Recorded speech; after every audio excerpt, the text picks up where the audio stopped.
Welcome to the Bloody Disgusting Network. No.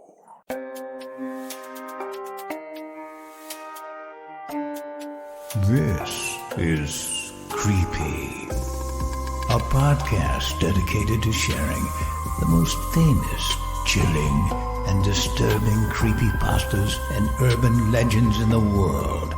Whether these stories truly happened or are simply fabrications is for you to decide. These stories may contain graphic depictions of violence and explicit language. Listener discretion is advised. Creepy presents Goddess, written by Colleen Moyne and narrated by Jimmy Ferrer.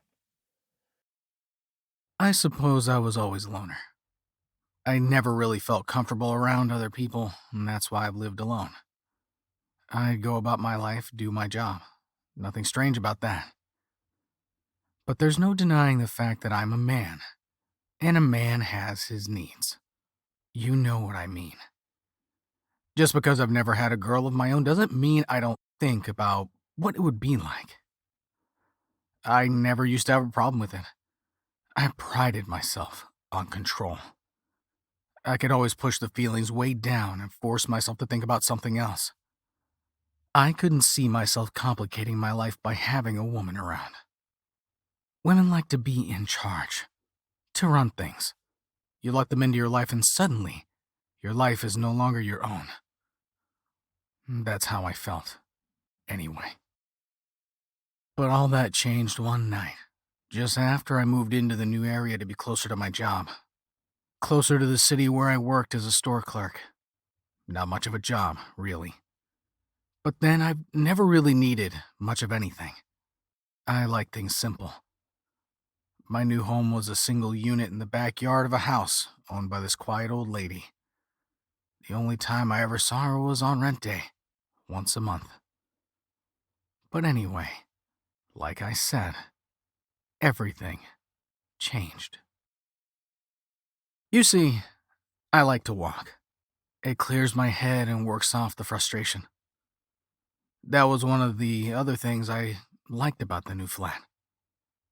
It was only about 2 blocks away from my job, and one of those 2 blocks was a large park, with paths winding off in all directions, colorful flower beds, benches dotted here and there, and even a small lake with paddle boats.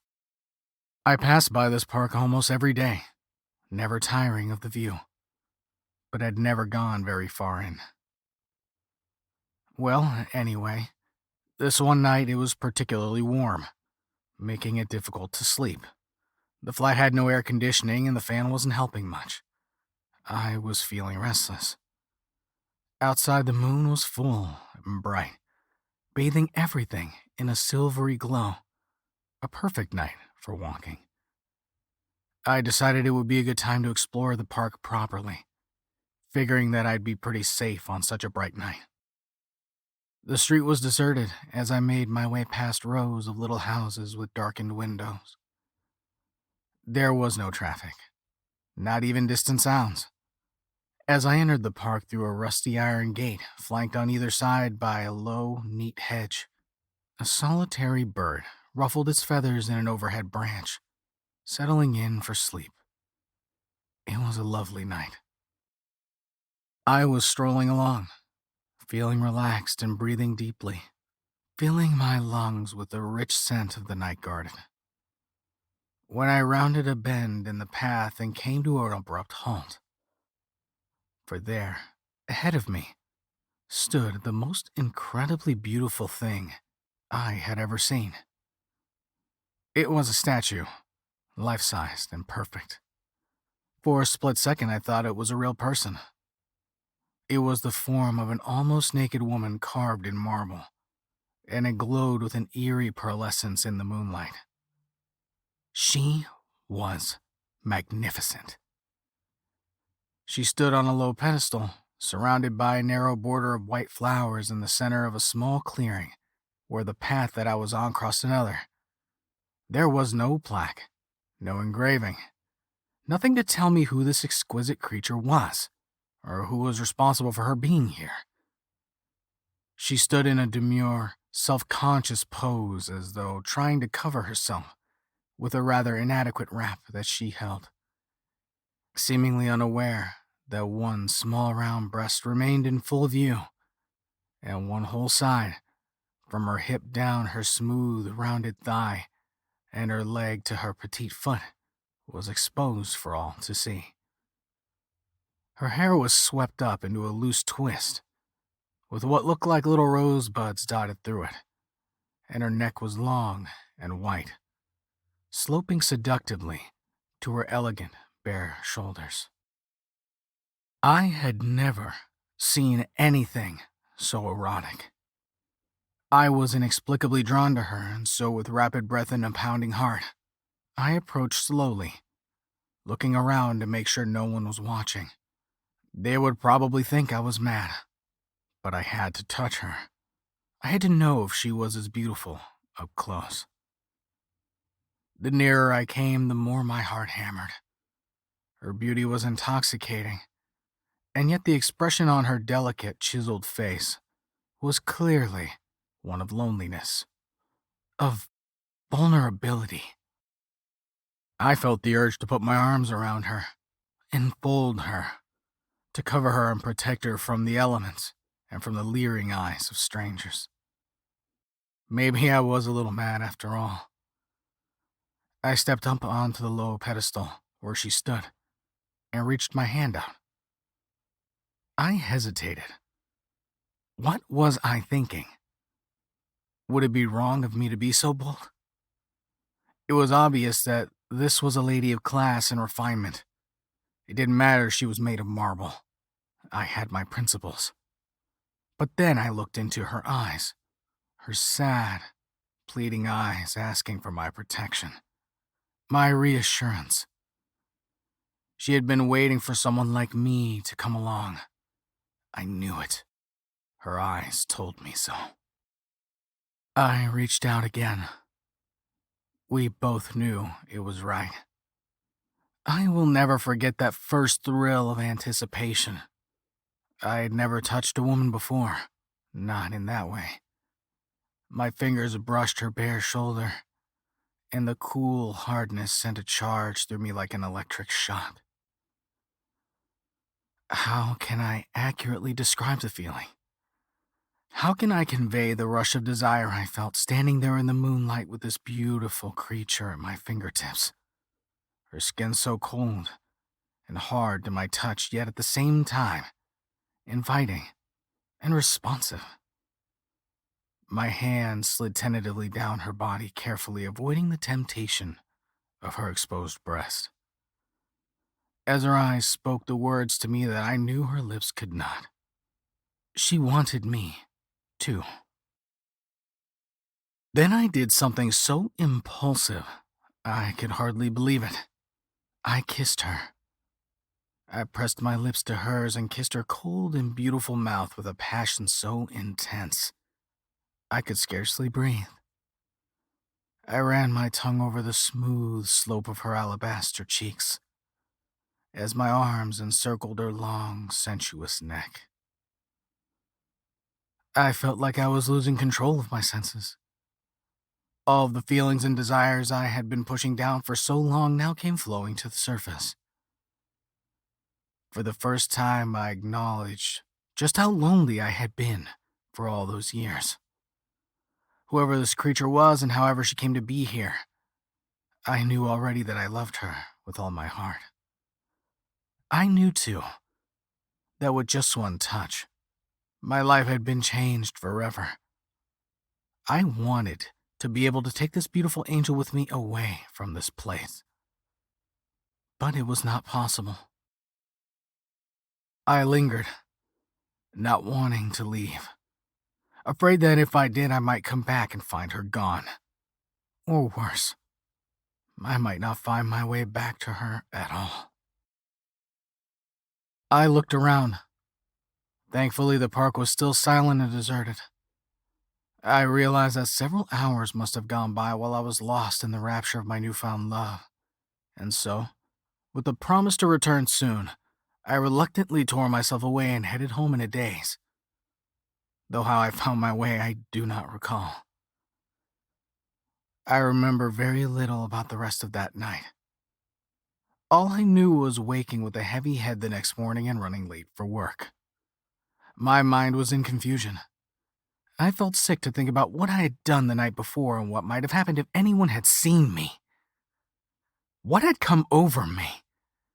Maybe it was just a symptom of, frustration. Or maybe I was just losing my mind.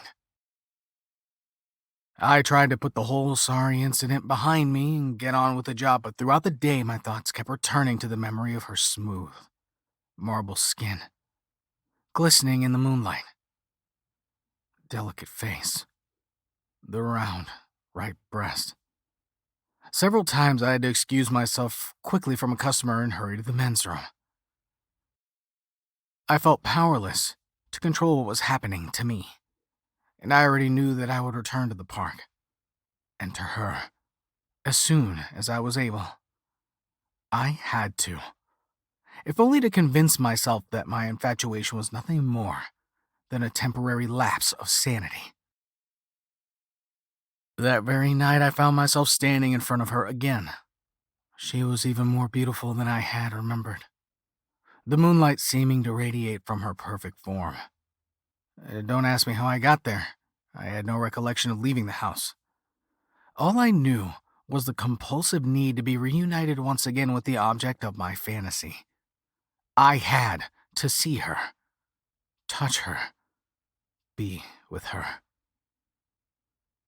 I stood as though in a trance, trembling with desire. I heard movement behind me and turned quickly. A young couple wandered by and locked in each other's arms. I don't think they were even aware of my presence. The night was again bright with moonlight, a perfect night for lovers. And my attention turned once again to my sweetheart. Although I know she had not moved, tonight her stance seemed to be one of embarrassment and shame. Had I overstepped the line last night? Don't feel bad, I whispered. The young couple turned, a puzzled look passing between them, but then continued on their way. I looked back at my love. We need each other, you see. I would never do anything to shame you. I love you. There, I'd said it. I never thought I would ever hear myself say those words to a woman. I ventured on. I wish I knew your name.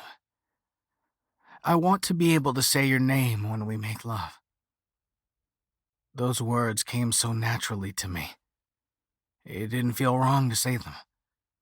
I knew we could never make love the way other couples did, but that didn't matter to me. I'd never been with a woman before, so what difference would it make? I reached up to touch her face.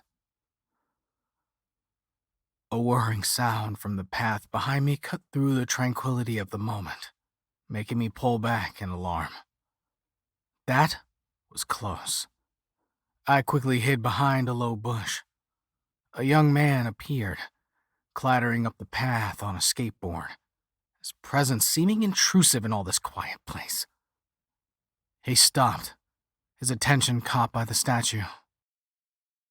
He ambled up to her, bored under his arm, and began circling her, leering at her nakedness. I wanted to shout at him to get away, leave her alone. I shuddered with rage. I couldn't bear him looking at her like she was some cheap street whore.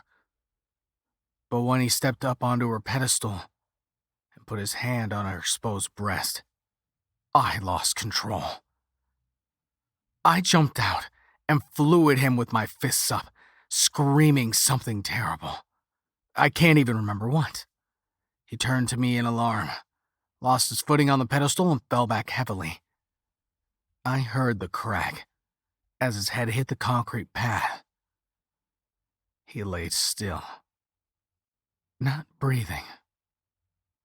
I realized right away what had happened, but I didn't care. I'd stopped him, and I knew I would do the same to any other person who tried to touch my woman in that way. I looked around to make sure that no one had seen. They hadn't. All the same, the mood of the evening had been ruined. So reluctantly, I kissed her goodbye and slipped quietly away, leaving the lifeless body of the young man at her feet, like an offering to a goddess. It seemed fitting. I couldn't concentrate at all the next morning at work. I kept thinking about her. How could I protect her from all those passerbys that leered and touched and shamed her like that? The young man would be just one of many. I couldn't be there all the time for her. I could only do my best. I promised myself that from now on I would spend every available moment with her. So as soon as my lunch break came around, I was on my way. I'd never seen the park by day, nor my beloved goddess. I was anxious and a little nervous.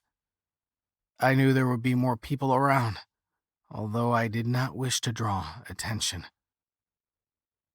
It was determined that I would do everything in my power to see that she was safe. As I approached along the path, I could hear commotion ahead and see people milling around. What was going on? There were people everywhere, pushing forward as though to get closer to look at something. I saw a police car with its lights flashing and heard a voice over the loudspeaker. Everybody go about your business. There's nothing more to see here. Stay back. Stay back. From the people chattering around me, I managed to piece together the story. It was the young skateboarder, of course. He had been found by an early morning jogger. Police had sealed off the area to conduct their investigations, and I reached the conclusion that it had been an unfortunate accident. I fought my way through the crowd, and there stood my beloved, appearing to cower in humiliation, surrounded by a noisy throng pushing and shoving to get a closer look. Her pedestal was cordoned off with police tape, and the white flowers had been crushed by trampling feet. What had I done? This was not the way it was supposed to be. I had let her down. I had made my beautiful goddess the object of a public scandal and brought even more unwanted attention upon her. What we had between us had been so special and private was now tainted by my foolish actions. I staggered home in disbelief. For several weeks I stayed away. It was torture. I couldn't sleep. I couldn't eat. I lost my job because I just didn't turn up after that day. All I could think about was my lovely goddess and how I'd ruined something so perfect with my petty jealousy. I wondered if she would ever forgive me, if things could ever be the same between us. I had to find out. That evening I approached the clearing with a pounding heart. It was much darker this night. The moon was thin, but I could still make out the path in front of me. I could feel the excitement building. I just knew that she would be happy to see me after so long. I would apologize, promise never to do anything so foolish again, and all would be well. I would embrace my love, feel her cold, taut flesh once again in my hands. I would kiss the firm lips and run my fingers over the pearly white breast. My pace quickened. As I reached the clearing, I halted mid-step. What was this? There stood my goddess, surrounded on all sides by a high white fence, evidently put there for safety reasons since the young man's accident. There was a gate, but it was shut and padlocked. There was no other way in. I couldn't reach her. She was imprisoned behind bars by the frivolous actions of the one and only who had ever truly loved her. I cried. I pleaded for her forgiveness, but she remained aloof, turned away, lost to me forever. I should have known that a goddess made of stone must also have a heart of the same. I spent many nights after that standing by the fence, dreaming of what had been and could never be again, longing to touch her smooth white skin once more, feeling an almost insane desire. I became a pathetic, unkempt shadow of my past self. People cringed in disgust when they saw me. I lost my house because I couldn't pay the rent. I slept in the park every night now, on the nearest bench to where my love stood. How ironic. I couldn't stay away. And yet at the same time, I slowly grew to hate the very sight of her. I had loved her, cared for her, and yet she had reduced me to this.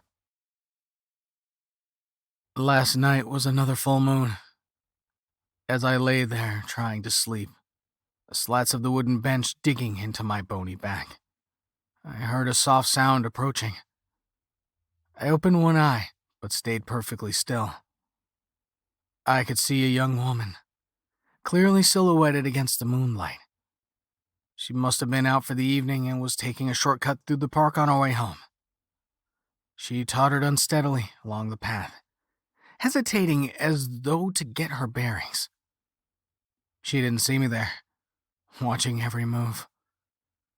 She wore a short, wispy, low-cut dress, with thin straps that revealed her shoulders.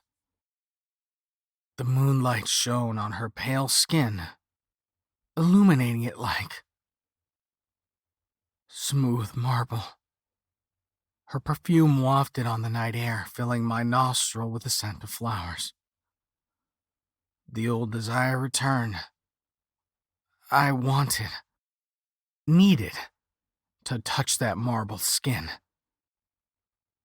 This time there was no high fence, no padlocked gate to keep me away. I rose silently and approached her through the shadows. She was bending now, removing the high-heeled shoes from her perfect feet.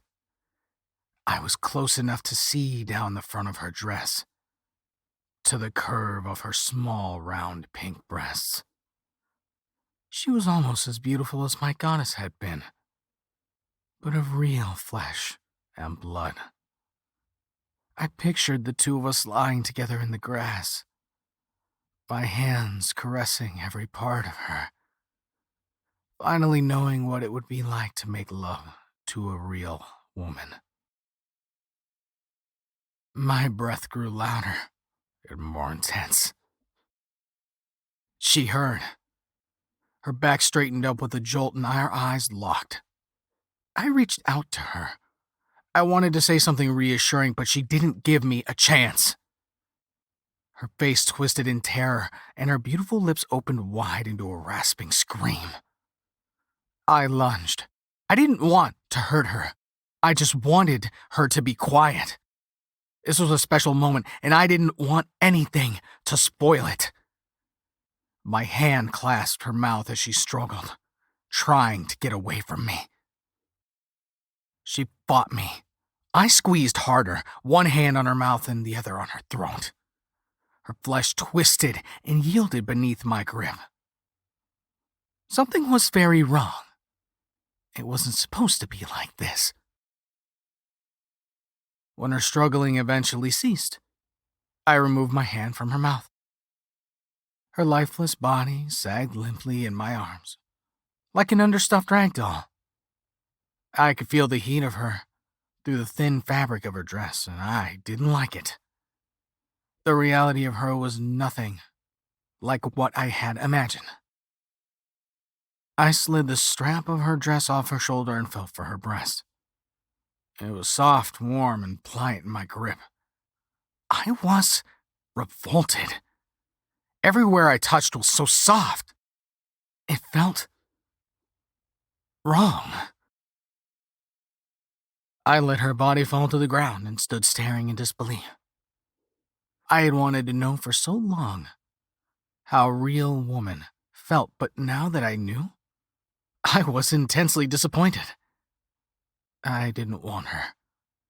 I wanted my first love. I yearned for my beautiful, cold, unyielding goddess. I don't know how long I stood there. The motionless body splayed at my feet. My heart ached for my one and only love, trapped in her padlocked enclosure. Unreachable, like an exotic caged bird. The woman I both loved and hated, and knew I could never have. Many hours have passed and it's almost daylight. I know people will be coming by soon. Early morning joggers, businessmen on their way to work, mothers with children on their way to the playground. I'd better move this crumpled mess of a woman. I didn't want a repeat of what happened with the skateboarder. This park is my home now. And I don't want people crowding around, gawking like before. I'll just take her by her arms and drag her down to the lake, if I could bear to touch her. Wait a minute. Something's changed. She feels sort of different now. Colder. Her skin is no longer pink and supple under my fingers. I can now touch her without feeling repelled. I rather like it. She's quiet and still. Almost serene. Like a goddess. I wonder what she looks like with her hair swept up.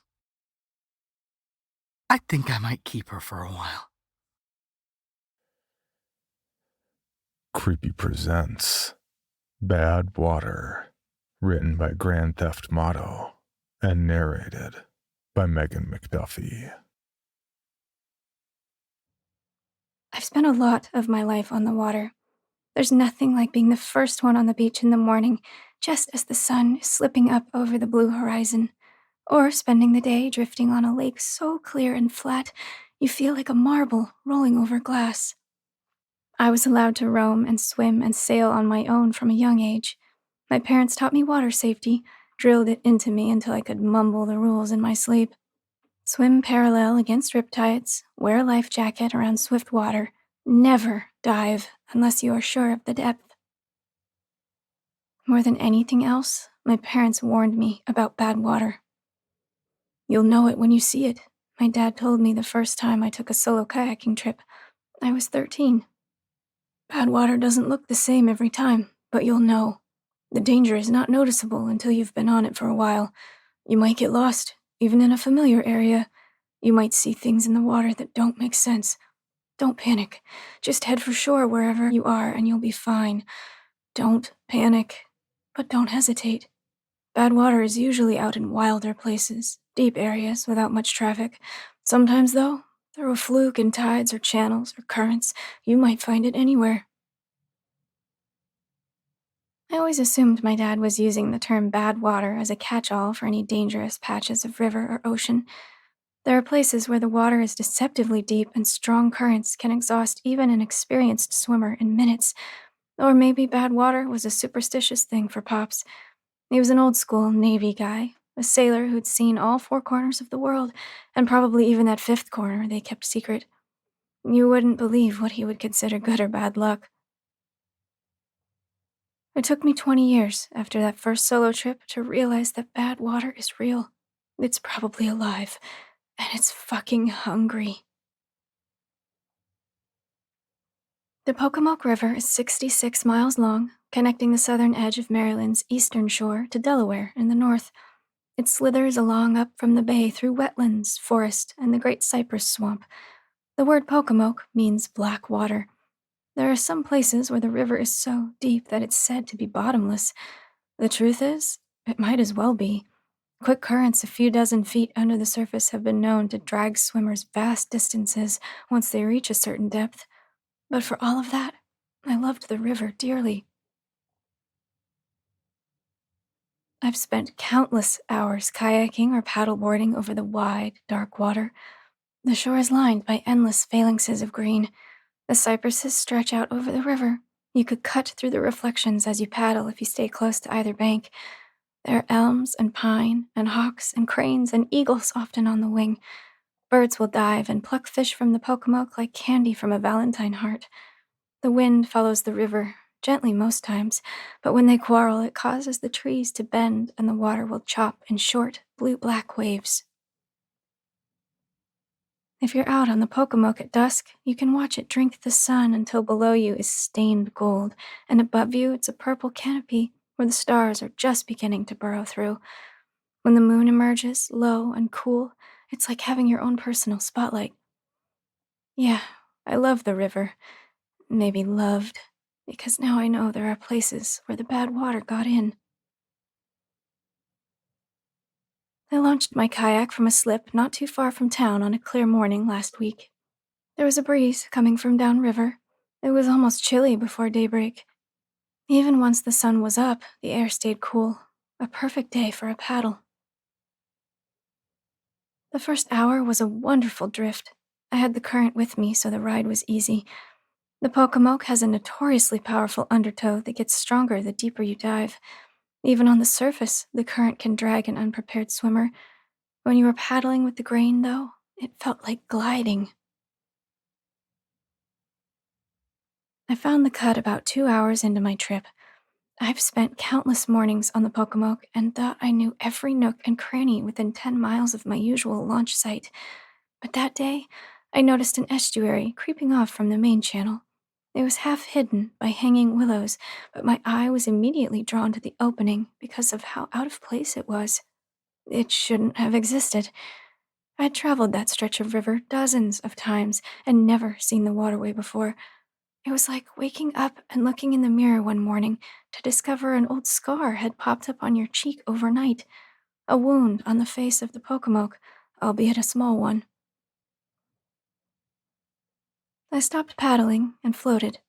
As I drifted closer to the channel, I began to feel a little nauseous. The cool breeze that was blowing across the water became chilly. I wanted to explore the opening, but my anxiety was revving up. There had to be a good explanation for the sudden appearance of a new channel. I began paddling towards the cut. The waterway was narrow, not much wider than the length of my kayak. Green branches wove together overhead, so thick I couldn't see more than a few patches of clear sky. It was cool in the shade of the trees. I felt my muscles begin to relax. Maybe the channel was hidden in undergrowth before? Maybe it was always there and I just drifted past it? Now it was like I found a secret passage, a winding vein through the body of the Pocomoke forest. This was some Narnia shit, and I was having a good time. The channel opened up after 100 yards. Branches still blocked most of the sun, but larger openings appeared as I went. Sun stood on the river in hazy columns. The only sound was my paddle breaking the water. The only sound. It took me a few minutes to realize that all of the usual forest noise was muted. No bird calls, no rustling from wildlife scattering around in the bush. I stopped paddling and found myself floating in silence. The river snaked ahead of me, the bends making it impossible to see more than 50 yards ahead.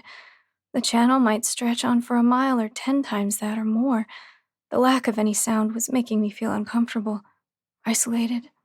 I decided to turn around and head back to the main channel. I rotated the kayak and started retracing my route. It shouldn't have taken me more than 15 minutes to get back to the opening of the cut. After almost an hour of paddling in the strange quiet, I was focusing on my breathing to avoid having a panic attack. It didn't make sense.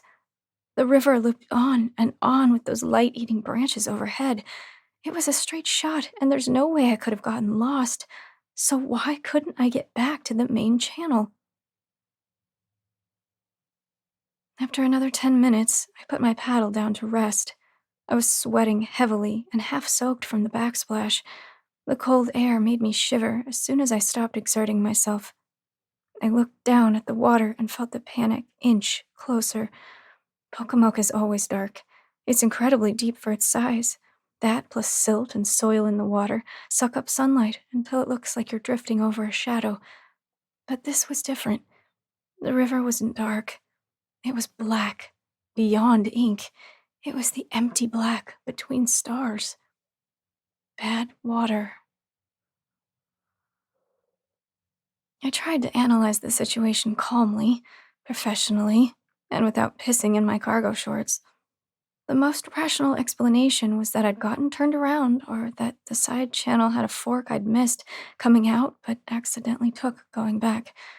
As for the water, the shadows from branches overhead plus some extra silt that day might cloud it up so that it looked almost black. It's not almost black, I thought. I told myself to keep it together. There were always explanations for even the weirdest shit. I was lost. The water was full of soil, and the forest was silent because, I don't know, maybe all of the animals were at a party or something. Taking a quick breath, I put my paddle back into the water. The channel would have to open up eventually. 30 minutes later, it seemed like I hadn't moved at all. The only change was that with each passing minute, there was less and less light. It was too early for sundown, and I didn't see thunderclouds in the few patches of sky visible through the branches. The sunlight was simply fading, dusk in fast motion. Maybe it's a fucking eclipse, I whispered, wincing at how loud my voice sounded in the utter silence of the river. There was only my breathing, the splash of the paddle, and the failing light. Full night came quickly. I hadn't brought a flashlight, but I was able to use the one built into my phone. No signal, naturally, for navigation. I stopped paddling and floated along in the quiet blackness. Eventually, the branches above me became less tangled. Soon enough, I was staring up at a black sky filled with unfamiliar stars. They were close and cold and tinted a sickly yellow-green, all except for a single red star, brighter than the rest, that made my eyes water when I looked at it. The constellations made no sense. Chaotic swirls of uneven lines, crooked spirals, and overlapping rings. And the stars were moving, slow but clear, like storm clouds in the wind.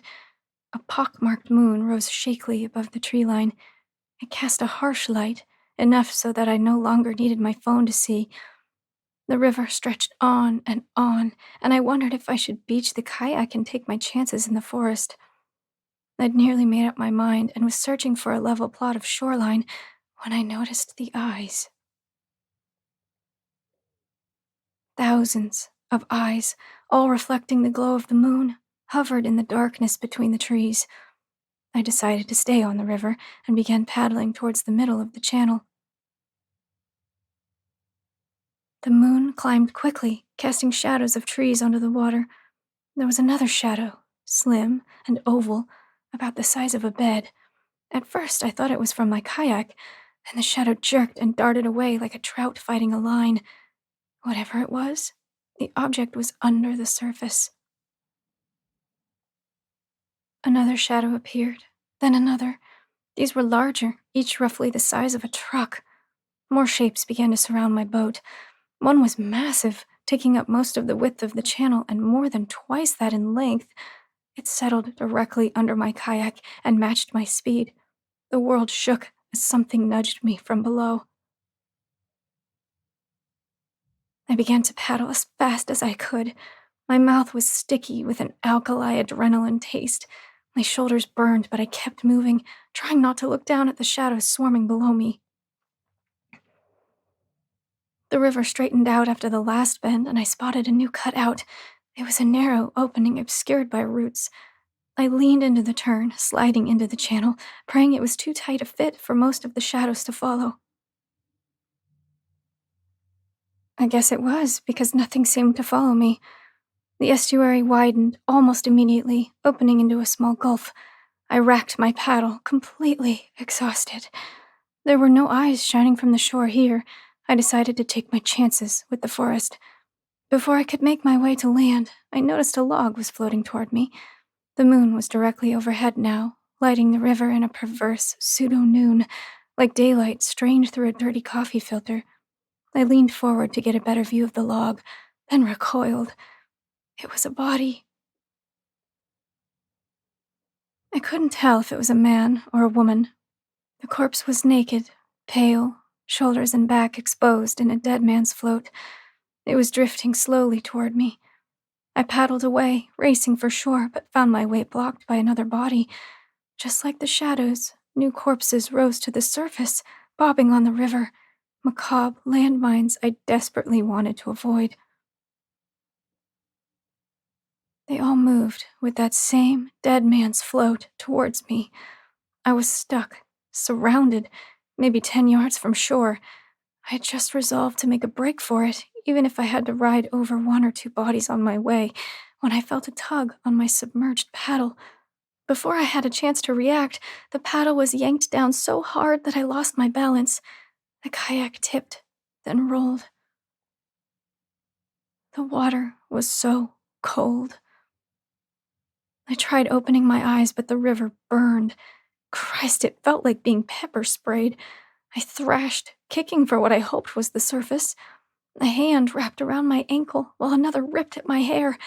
I could sense forms around me in the water.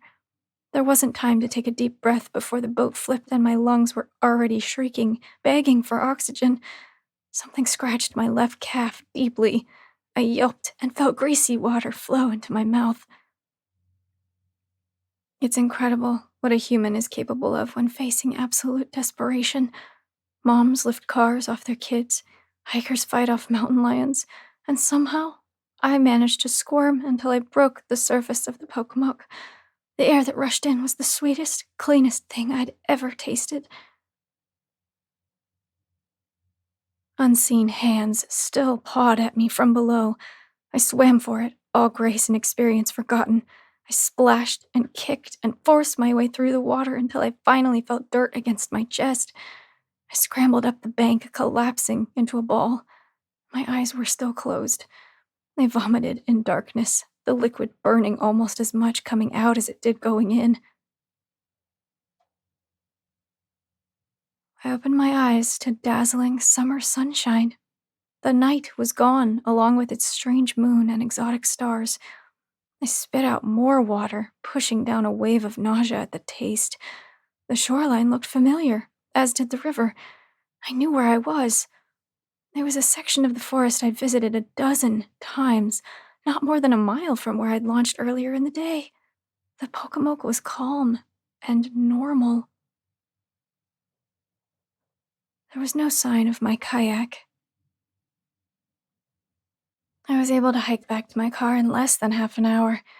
If it wasn't for the burning sensation in my eyes and throat, it would have felt like a regular day trip. I drove home and immediately went to bed, still soaking wet. After that, I got sick for a while. Even went to the hospital for a week. Doctors said it might be flu or food poisoning or any number of things.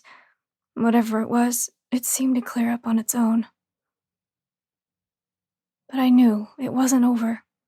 I never should have traveled the cut. I should have listened to the little warning bells.